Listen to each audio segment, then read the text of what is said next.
ప్రస్తుత టీటీడీ పాలక మండలిపై మాజీ చైర్మన్ భూమన కరుణాకర్ రెడ్డి తీవ్రస్థాయిలో మండిపడ్డారు. తన ఇంటిని ముట్టడించడానికి వచ్చిన వాళ్ళు జగద్గురులు కాదు, జగత్ కిలాడీలు అని విమర్శించారు. టీడీపీ కార్యకర్తలకు కాషాయం కప్పి కోలాటం వాళ్ళను తెచ్చి తనపైకి ఉసిగొలుపుతున్నారని ఆరోపించారు.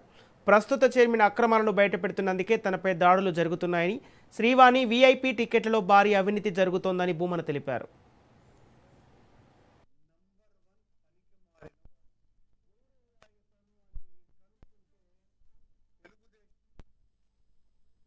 ఎవరు ఆ జగద్గురువులు?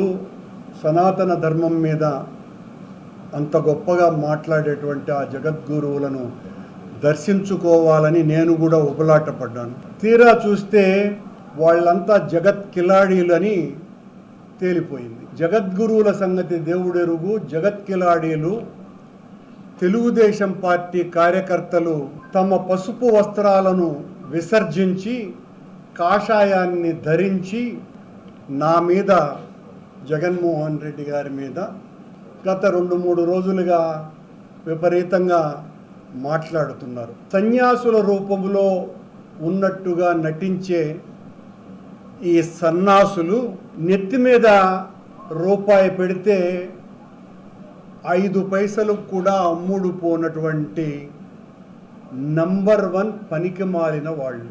ఎవరయ్యా ఇతను అని కనుక్కుంటే Telugu Desam party NTR literature committee. ఈయన సనాతన ధర్మం మీద, నా మీద పెద్ద ఎత్తున మాట్లాడుతున్నాడయ్యా.